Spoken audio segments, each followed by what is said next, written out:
ಲೋಕಾಬಲೆಗೆ ಬಿದ್ದ ಅಧಿಕಾರಿಗಳ ರಕ್ಷಣೆಗೆ ನಿಂತ ನಗರಸಭೆ ಸದಸ್ಯರು. ಎಇಇ ಕೆಆರ್ ವೆಂಕಟೇಶ್ ಪರ ವಕಾಲತ್ತು ವಹಿಸಿದ ಸದಸ್ಯರು. ಕೆಆರ್ ವೆಂಕಟೇಶ್ ಅವರ ಪಾತ್ರ ಏನೂ ಇಲ್ಲ, ಆಯುಕ್ತರ ಸೂಚನೆ ಮೇರೆಗೆ ಹಣ ಪಡೆದಿದ್ದಾರೆ ಎಂದು ಲೋಕಾಯುಕ್ತ ಅಧಿಕಾರಿಗಳ ಮುಂದೆ ವಾದ ಮಾಡಲಾಗಿದೆ.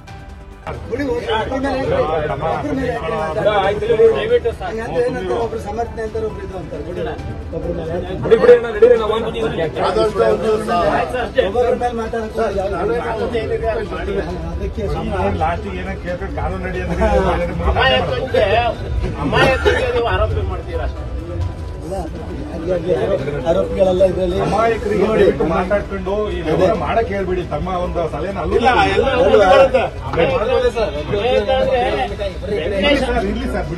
ಇಂಜಿನಿಯರ್ ಅಮಾಯಕ ಅಂತ ಹೇಳ್ತಿರೋದು ನಮ್ಮ ಕಮಿಷನ್ ಅಲ್ಲ.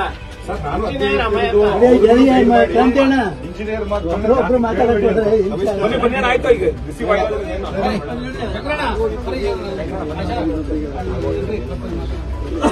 ಆಯ್ತು.